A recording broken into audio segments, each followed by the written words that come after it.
आपने कभी सोचा है कि आपके पितृ आपसे क्या चाहते हैं? हमारे कर्मों का फल हमारे आने वाली पीढ़ियां भी भुगतती है और इसका सबसे अच्छा एग्जाम्पल है पितृदोष। शास्त्रों में ये स्पष्ट कहा गया है कि पितृपक्ष के बिना जीवन चक्र अधूरा है। कई लोगों की तो श्राद्ध में मैंने सुना है कई लोगों की नौकरी भी जाती है वो टाइम पर।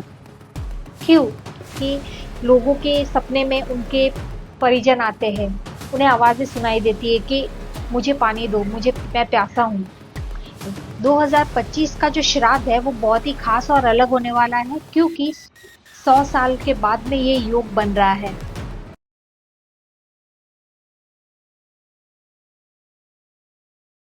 हेलो एवरीवन, वास्तु चांस में आप सभी का स्वागत है।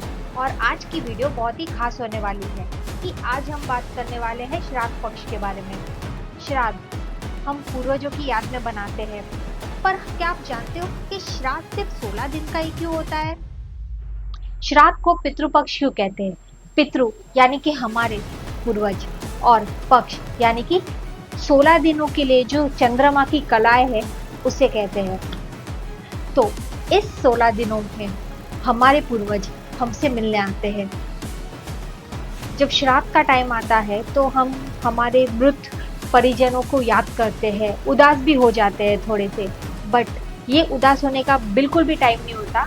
ये काफ़ी अच्छा टाइम माना जाता है कि हमारे जो क्लोज वंस, हमारे जो लव्ड वंस है ना, वो हमसे मिलने आते हैं। कैसे? तो इन 16 दिनों का जो टाइम होता है ना, सारे देवगण, देवी देवताएं वो विश्राम करने चली जाती है, आराम करने चली जाती है अपने घर स्वर्ग में। और वो टाइम पे एक पोर्टल खुलता है जिसमें अच्छी और बुरी आत्माएं, सारी आत्माएं आती है धरती पर। इस वक्त ये आत्माएं काफी शक्तिशाली होती है। जैसे मैंने आपको बताया कि ये 16 दिनों का जो टाइम होता है ना, वो सारी आत्माएं अपने घर जाती है। दोस्तों, आप दुनिया में किसी भी कोने में हो, कहीं पे भी जाओ, वेकेशंस के लिए जाओ, at the end of the day हमें हमारे घर जाना होता है ना? तो इसी तरह ये आत्माएं भी अपने क्लोज वंस के घर आती है उनसे मिलने के लिए। और जब हमारे पितरों हमसे मिलने आते हैं ना, तो वो टाइम पर काफी सारे लोग ध्यान नहीं रखते, उनका ख्याल नहीं रख पाते हैं, उनके लिए तर्पण नहीं करते हैं, तो वो नाराज हो जाते हैं। हमें तो यहाँ कोई याद ही नहीं कर रहा, सब हमें भूल गए हैं। और वो नाराज हो जाते हैं हमसे, और जब वो नाराज हो जाते हैं तो हमारे लाइफ में वो एक कर्स, एक श्राप देकर जाते हैं। जैसे कि हमारी लाइफ में कई तरह की दिक्कत आती है, कई तरीके के प्रॉब्लम्स को फेस करना पड़ता है हमें, और इसी प्रॉब्लम्स को हम कहते हैं पितृदोष। पितृदोष को काफी सारे लोग नहीं मानते, उन्हें लगता है ये सब वहम है, फालतू चीजें है। बट इस बात को साइंटिफिकली प्रूवन भी किया गया है। ये आगे की वीडियो में मैं आपको बताऊंगी। इस काफी सारे लोग जो वेस्टर्न कल्चर से इन्फ्लुएंस्ड है, उन्हें ये नहीं पता वेस्टर्न कल्चर में भी लोग अपने एंसेस्टर्स को याद करके एक फेस्टिवल मनाते हैं, वो हैलोवीन मनाते हैं। फिर मैक्सिको में the day of the dead एक फेस्टिवल है खास, सेम टू सेम श्राद्ध पक्ष जैसा होता है। वो अपने मृत परिजनों के लिए उनका फेवरेट खाना, उनकी मिठाई, उनकी जो भी फेवरेट चीजें हैं वो उन्हें अर्पित करते हैं उस दिन। कोई भी, आप दुनिया में किसी भी कोने में चले जाओ, लोग अपने एंसेस्टर्स को याद करते ही करते हैं। शास्त्रों में ये स्पष्ट कहा गया है कि पितृपक्ष के बिना जीवन चक्र अधूरा है। हमारे पूर्वज जिन्होंने हमारे परिवार और वंशज की नींव रखी थी, हमारे लिए तप किया, किसी ना किसी अदृश्य मार्ग से हमारे तरफ लौटते हैं। हमारे पितृ इस दौरान हमसे मिलने आते हैं और देखते हैं कि उनकी संतान उनका स्मरण करती है या नहीं, उनके नाम का दीप प्रज्वलित करती है या नहीं, यह जानने के लिए भी कि उनके नाम पर जल, अन्न और श्रद्धा अर्पित करती है या नहीं। दोस्तों, जब हम पिंडदान करते हैं, तर्पण करते हैं ना, तो वो टाइम पे हम एक हमारे पितरों के साथ में एक इनविजिबल कनेक्शन बनाते हैं, और ये कनेक्शन साइंटिफिकली प्रूवन भी है। ये जो 16 दिन होते हैं ना, ये ना हर एक दिन किसी ना किसी को समर्पित होता है।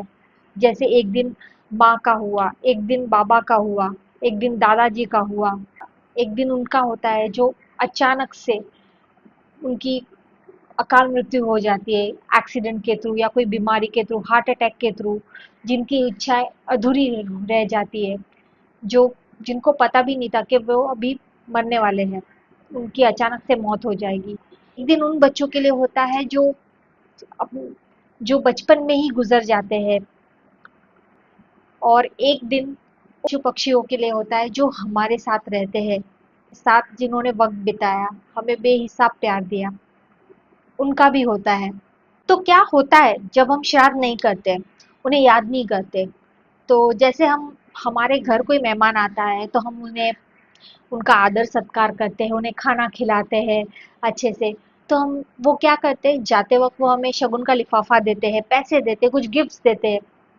तो जब हमारे एल्डर्स हमसे खुश होते हैं तो क्या करते हैं, ब्लेसिंग्स देते हैं, गिफ्ट्स देते हैं। हमारे एल्डर्स हमसे नाराज होते हैं तो क्या करते हैं, हमें सजा देते हैं, है ना? सजा देते, श्राप देते।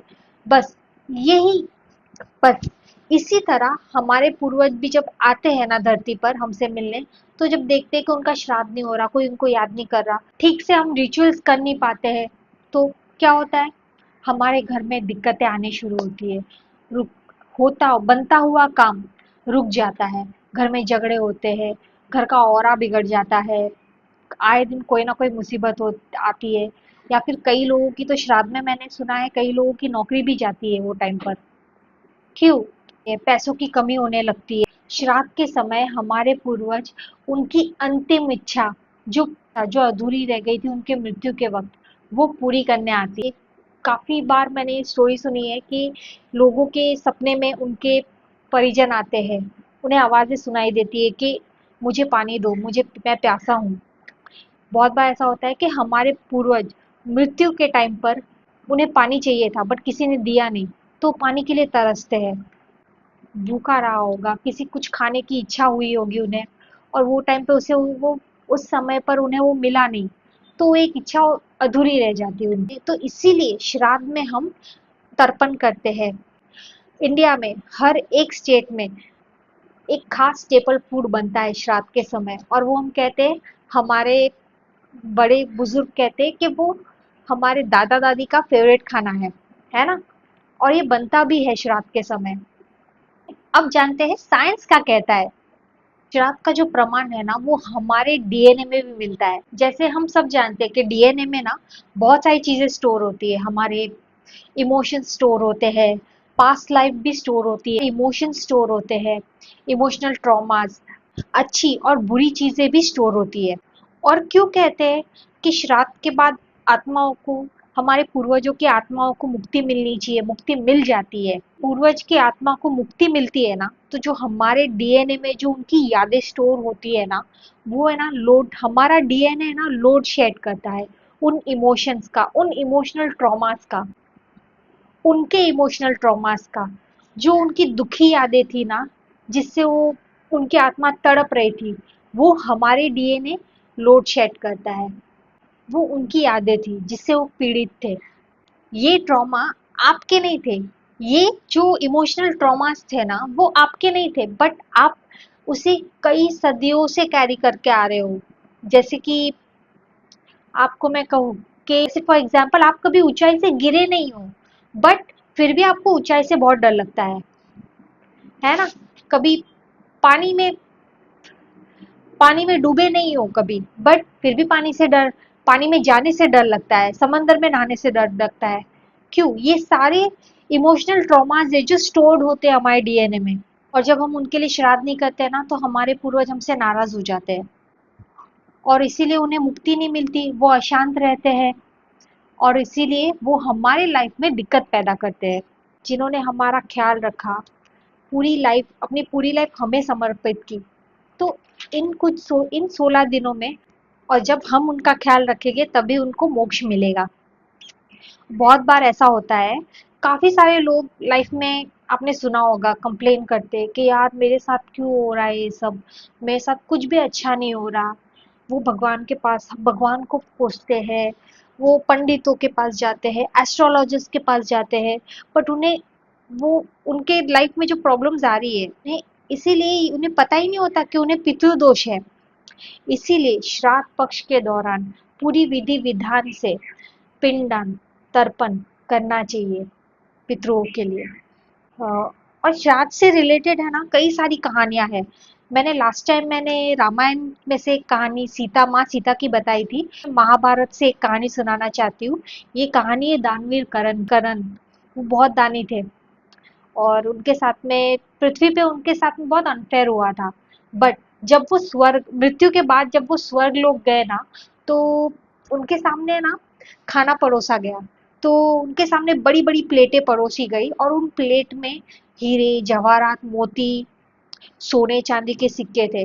तो करण जब खाना खाने बैठे तो वो प्लेट में हीरे मोती देखकर सोना चांदी देखकर उन्हें थोड़ा आश्चर्य हुआ। वो थोड़े सोच में पड़ गए कि मैं इसे कैसे खा सकता हूँ। तो उन्होंने देवराज इंद्र को बुलाया और उनसे कहा कि आपने मुझे ये खाना तो नहीं है, मैं ये कैसे खा सकता हूँ। मैंने तो जिंदगी भर गरीबों की मदद की है, दान दे दिया, पर मेरे साथ ऐसा क्यों कर रहे हो। तब इंद्रदेव उनसे कहते हैं कि आपने जो दान किया था ना, वो सिर्फ आपने सिर्फ सोने चांदी और हीरे जवाहरात का ही दान दिया है जिंदगी भर। पर सबसे बड़ा दान अन्नदान होता है, जो कि आपने कभी दिया ही नहीं। आपने कभी ब्राह्मणों को भोजन कराया ही नहीं, श्राद्ध नहीं किया आपने कभी। तब करण ने उनसे एक दिन की मोहलत मांगी कि उन्हें एक दिन के लिए पृथ्वी पर भेज दो, एक दिन के लिए। तो इंद्रदेव कहते कि ठीक है। तो इंद्रदेव ने उन्हें वापस से जीवन दान दिया और जब वो पृथ्वी पर लौटते हैं, वो उस एक दिन में वो सिर्फ अन्नदान करते हैं। और श्राद्ध विधि विधान से श्राद्ध की क्रिया है ना, वो पूरी करते हैं, पिंडदान करते हैं, तर्पण करते हैं और फिर वो स्वर्गलोक में लौटते हैं। कहते हैं श्राद्ध में इन 5 लोगों को खाना खिलाना बिल्कुल भी मत भूलना, क्योंकि श्राद्ध की जो विधि है ना, वो अधूरी रह जाएगी। कौन है ये 5 लोग, आइए जानते हैं। कहते हैं जानवरों को खाना खिलाना बहुत शुभ माना जाता है श्राद्ध में। कौवों को मैसेंजर कहा जाता है, आत्माओं का मैसेंजर रहते हैं वो। तो जब कौवे खाना खाते हैं ना, तो उसका मतलब ये है कि हमारे पितरों ने खाना खा लिया। कुत्तों को यम और भैरव का दूत माना जाता है। गाय पुण्य की माँ होती है और चींटियों को खाना खिलाना मतलब पुण्य के बराबर, पुण्य का काम करना। और ब्राह्मणों को खाना खिलाया जाता है। इसका मतलब है कि आपके पूर्वज जो ऊपर है, तो उनको खाना पहुंचा के नहीं, वो हमें कौवों के थ्रू पता चलता है। चींटियाँ, अगर आपके पूर्वज पाताल लोक में है, तो चींटियाँ उनको वो खाना पहुंचा देती है आपके थ्रू। अगर वीडियो अच्छी लगी हो तो चैनल को लाइक और सब्सक्राइब जरूर करना।